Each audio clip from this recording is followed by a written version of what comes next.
இயேசு கிறிஸ்துவின் அன்பின் நாமத்தினாலே உங்களை வாழ்த்துகிறேன். கர்த்தர் ஆஸ்வதிப்பாராக.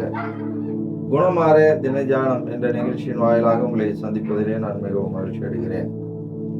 நாம் எல்லோரும் ஆண்டவரை அறிகிற அறிவிலே நாம் வளர வேண்டும் என்று சொல்லி ஆண்டவர் விரும்புகிறார். நம்முடைய ஆண்டவர் எப்படிப்பட்டவர் என்பதை நாம் தொடர்ந்து தியானித்து வருகிறோம். கடந்த நாட்களிலே நாம் பார்த்தோம், நம்முடைய ஆண்டவர் சகல வியாதிகளையும் சுகமாக்குகிறவர் என்று சொல்லி நாம் பார்த்தோம். இன்றைக்கு நாம் என்ன பார்க்க போகிறோம் என்று சொன்னால், சகல நோய்களையும் சுகமாக்கின ஆண்டவர், மரித்தோரை உயிரோடு எழுப்பின ஆண்டவர் நமக்கும் அந்த அதிகாரத்தை கொடுத்திருக்கிறார்.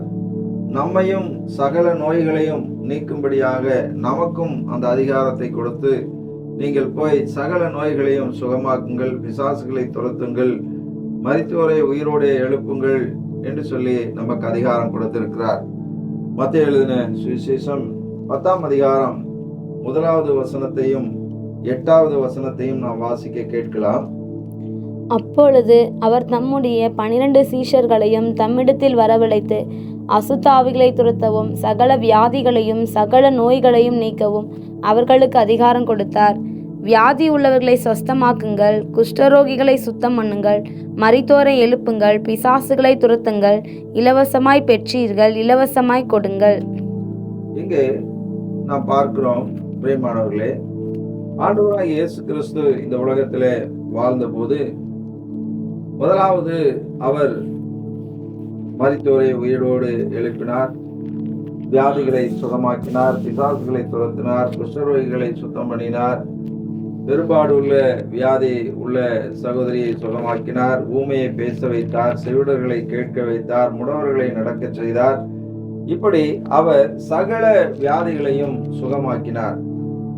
அதுக்கப்புறம் தன்னுடைய சீடர்களுக்கு அந்த அதிகாரத்தை அவர் கொடுக்கிறார். நீங்கள் போய் இலவசமாய் பெற்றீர்கள், இலவசமாய் பிசாசுகளை துரத்துங்கள், இலவசமாக நோய்களை சுகமாக்குங்கள், இலவசமாக குஷ்டரோகியை சுத்தம் பண்ணுங்கள், இலவசமாக மரித்தோரை உயிரோடு எழுப்புங்கள் என்று சொல்லி நமக்கு அதிகாரம் கொடுத்திருக்கிறார். ஒருவேளை நாம் நினைக்கலாம், எப்படி இந்த அதிகாரம் நமக்கு அது வேலை செய்யுமா, அல்லது நாம் சொன்னால் அந்த பேய் ஓடுமா, நாம் ஜெபித்தால் வியாதி சுகமாகுமா என்று சொல்லி ஒருவேளை நாம் நினைக்கலாம். ஆனால் நமக்கு முன்பாக 1ஆம் நூற்றாண்டிலே இயேசுனுடைய சீடர்களுக்கு அந்த அதிகாரத்தை கொடுத்த போது, இயேசுவுக்கு அப்புறமாக அந்த சீடர்கள் ஆண்டவர் இயேசு என்னென்ன அற்புதங்களை செய்தாரோ அதையெல்லாம் அவருடைய சீசர்கள் செய்ததை நாம் பார்க்க முடியும். நாம் அப்போஸ்தலர் நடபடியிலே 19ஆம் அதிகாரம் 11-12 வசனத்தை நாம் வாசிப்போம் என்று சொன்னால், பவுலின் கைகளினாலே தேவன் விசேஷித்த அற்புதங்களை செய்தருளினார். அவனுடைய சரீரத்திலிருந்து உருமால்களையும் கச்சைகளையும் கொண்டு வந்து வியாதிக்காரர் மேல் போட, வியாதிகள் அவர்களை விட்டு நீங்கி போயின, பொல்லாத ஆவிகளும் அவர்களை விட்டு புறப்பட்டன. இங்கே நாம் பார்க்கிறோம், பவுலின் கைகளினாலே ஆண்டவர் விசேஷித்த அற்புதங்களை செய்தார் என்று சொல்லி இங்கே சொல்லப்பட்டிருக்கிறது. என்னென்ன அற்புதங்களை செய்தார் என்று சொன்னால், அவர் அணிந்திருந்த உருமால்களையும் கச்சைகளையும் கொண்டு போய் மற்ற சீடர்கள் அந்த வியாதி உள்ளவர்கள் மேல் போட்டு, அந்த வியாதி உள்ளவர்கள் அந்த வஸ்திரம் பட்டதினாலேயே சுகமானார்கள் என்று சொல்லி நாம் பார்க்கிறோம். அதை ஆண்டவராக இயேசு கிறிஸ்து இந்த உலகத்திலே வாழ்ந்த போது அவர் சொன்னார், என்னை விசுவாசிக்கிறவன் நான் செய்கிற இந்த கிரியைகளையும் செய்வான், அவன் இதிலும் மேலானதை செய்வான் என்று சொல்லி, ஆண்டவர் இயேசுனுடைய வஸ்திரத்தை ஒரு ஸ்திரீ தொட்டால் அவளுடைய வியாதி நீங்கினது என்று சொல்லிதான் நாம் பார்க்கிறோம். ஆனால் இங்கே பவுல் அணிந்திருந்த அந்த வஸ்திரங்களை வியாதி உள்ளவர்கள் மேல் கொண்டு போய் போட்டு அந்த வியாதி உள்ளவர்கள் எல்லாரும் சுகமானார்கள் என்று சொல்லி நாம் இங்கே பார்க்கிறோம். இன்னும் பார்த்தோம் என்று சொன்னால், பேதுரு என்கிறதான ஒரு சீடன் இருந்தான்.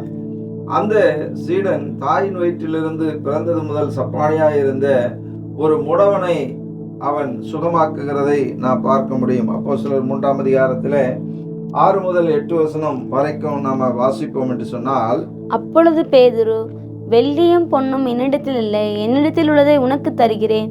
நசரனாகிய இயேசு கிறிஸ்துவின் நாமத்தினாலே நீ எழுந்து நட என்று சொல்லி வலது கையினால் அவனை பிடித்து தூக்கிவிட்டான். உடனே அவனுடைய கால்களும் கரடுகளும் பலன் கொண்டது. அவன் குதித்தெழுந்து நின்று நடந்தான். நடந்து குதித்து தேவனை துதித்து கொண்டு அவர்களுடனே கூட தேவாலயத்திற்குள் பிரவேசித்தான். அன்பானவர்களே, இங்கே நாம் பார்க்கிறோம், பேதுருவும் யோவானும் ஜெபாலயத்திற்கு போகிறார்கள். அவர்கள் ஜெப வேளையாகிய 9ஆம் மணி நேரத்திலே அவர்கள் ஜெபாலயத்திற்கு போகும்போது அங்கே வாசலிலே ஒரு சப்பானி உட்கார்ந்து கொண்டு அவன் தாயின் வயிற்றில் பிறந்தது முதல் நடக்க முடியாமல் அவன் சப்பானியாயிருந்த ஒருவனை அங்கே பார்க்கிறான். அவன் பேதுருவையும் யோவானையும் பார்த்து அவன் கேட்கிறான், அவரிடத்திலே ஏதாகிலும் கிடைக்கும் என்று சொல்லி அவன் அங்கே கேட்கிறான். அப்பொழுது பேதுரு சொல்லுகிறான், என்னிடத்திலே வெள்ளியும் இல்லை பொன்னும் இல்லை, என்னிடத்திலே இயேசு கொடுத்த அதிகாரம் இருக்கிறது, இயேசு கொடுத்த அந்த வல்லமை இருக்கிறது, இயேசு சுகமாக்குகிற வல்லமை என்னிடத்திலே கொடுத்திருக்கிறார், அந்த வல்லமையினாலே நீ எழும்பி நட என்று சொல்லி அவனுடைய கையை பிடித்து அவர் தூக்கி விடுகிறார். அப்பொழுது அந்த சப்பானி குதித்து எழுந்து அவன் நடந்து மறுபடி குதித்து அவன் தேவனை துதித்து அவன் நடந்து போனான் என்று சொல்லி இங்கே சொல்லப்பட்டிருக்கிறது. அன்பானவர்களே, இந்த உலகத்திலே ஆண்டவர் நமக்கும் அதே அதிகாரத்தை தான் கொடுத்திருக்கிறார். பேதுரு இயேசுவின் சீடனாக ஞானஸ்நானம் பெற்று அவனும் இந்த உலகத்திலே நம்மை போல ஒரு மனிதன்தான். பவுல் அவனும் நம்மை போல ஒரு மனிதன்தான்.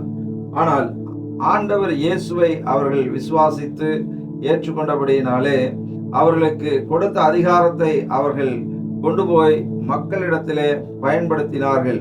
வியாதி உள்ளவர்களை எல்லாம் அவர்கள் சுகமாக்கினார்கள். அது மாத்திரமல்ல, மரித்தோரை உயிரோடு எழுப்புங்கள் என்று சொல்லி நாம் மத்தேயு 10ஆம் அதிகாரம் 8ஆம் வசனத்திலே நாம் வாசித்தோம். அங்கே பவுல் மரித்து போன ஒரு வாலிபனை, ஐத்துகு என்கிறதான ஒரு வாலிபனை அவர் உயிரோடு எழுப்பினார் என்று சொல்லி இங்கே அப்போஸ்தலர் 20ஆம் அதிகாரம் 9 முதல் 12 வசனம் வரைக்கும் நாம் வாசிக்கும் போது அங்கே சொல்லப்பட்டிருக்கிறது. அப்பொழுது ஐத்துகு என்னும் பேர் கொண்ட ஒரு வாலிபன் ஜன்னலில் உட்கார்ந்திருந்து பவுல் நெடுநேரமாய் பிரசங்கம் பண்ணி கொண்டிருக்கையில் மிகுந்த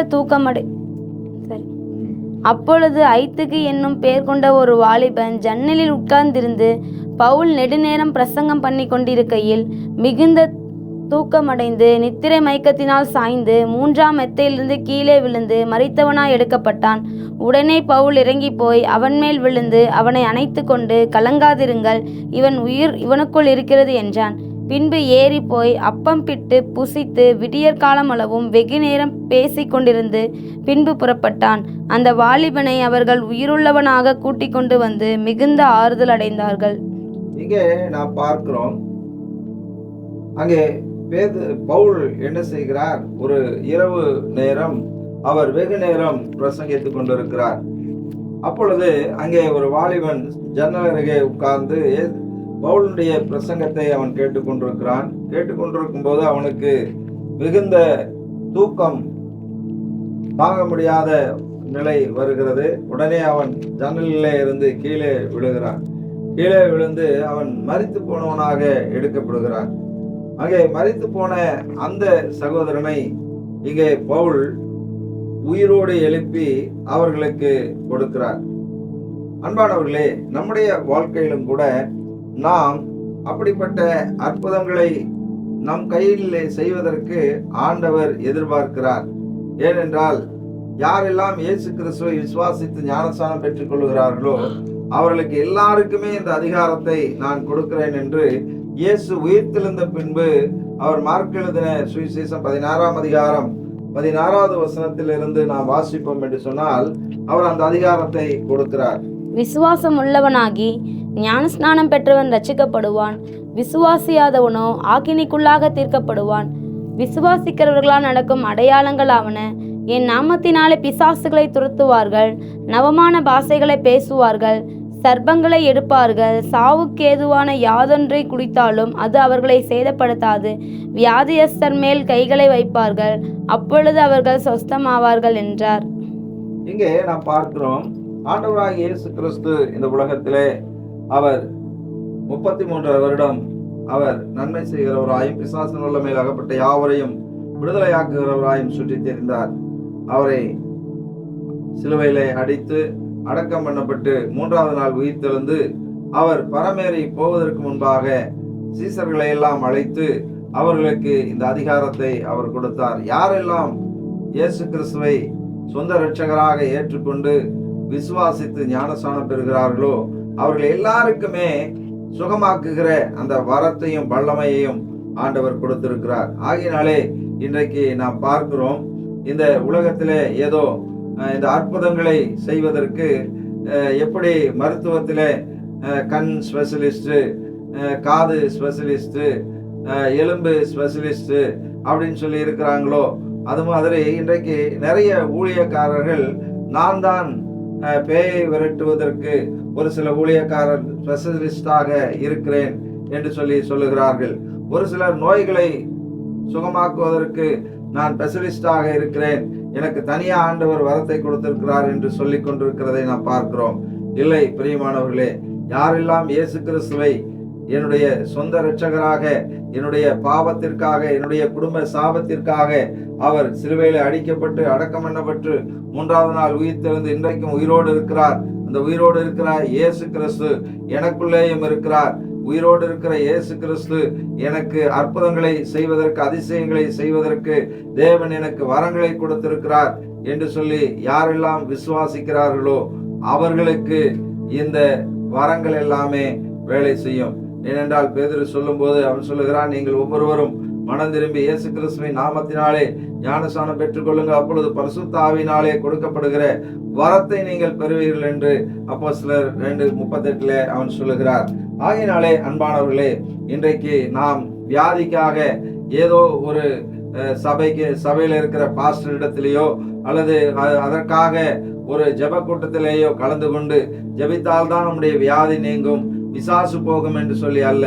நீங்கள் விசுவாசித்தால் நிச்சயமாக நீங்க எந்த இடத்திலிருந்து ஆண்டவர் இயேசுவை அழைத்தாலும் அங்கே இயேசு வந்து அற்புதங்களை செய்வார். ஆகையினாலே அன்பானவர்களே, ஆண்டவர் இயேசு பிசாசுகளை விரட்டுகிறவர் மட்டுமல்ல, பிசாசுகளை விரட்டி நோயை சுகமாக்குகிறவர் மட்டுமல்ல, மரித்தோரை உயிரோடு எழுப்புகிறவர் மட்டுமல்ல, நமக்கும் அந்த அதிகாரத்தை கொடுத்து நாமும் பிசாசுகளை துரத்துவோம், நோய்களை சுகமாக்கவும், மரித்தவர்களை உயிரோடு எழுப்பவும், தரித்திரருக்கு சுவிசேஷத்தை சொல்லவும் ஆண்டவர் நமக்கு அதிகாரத்தை கொடுத்திருக்கிறார். அந்த அதிகாரத்தை பயன்படுத்துவோம்.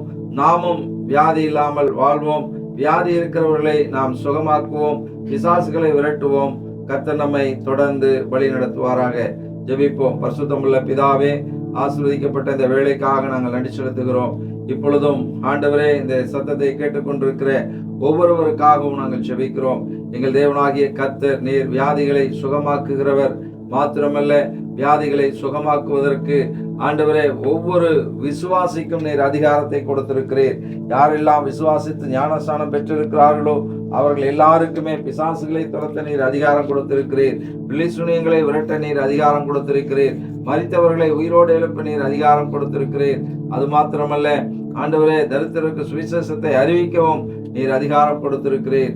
ஆகையினாலே இந்த அதிகாரத்தை பயன்படுத்தி ஒவ்வொருவரும் வியாதி இல்லாமல் வாழவும், வியாதி உள்ளவர்களை சுகமாக்கவும் ஆண்டவரே ஒவ்வொருவருக்கு நீர் உதவி செய்யும்படியா நான் ஜெபிக்கிறேன். இயேசுவின் நாமத்தில் கேட்கிறோம் பிதாவே, ஆமென். God bless you. கர்த்தர் உங்களை ஆசீர்வதிப்பாராக.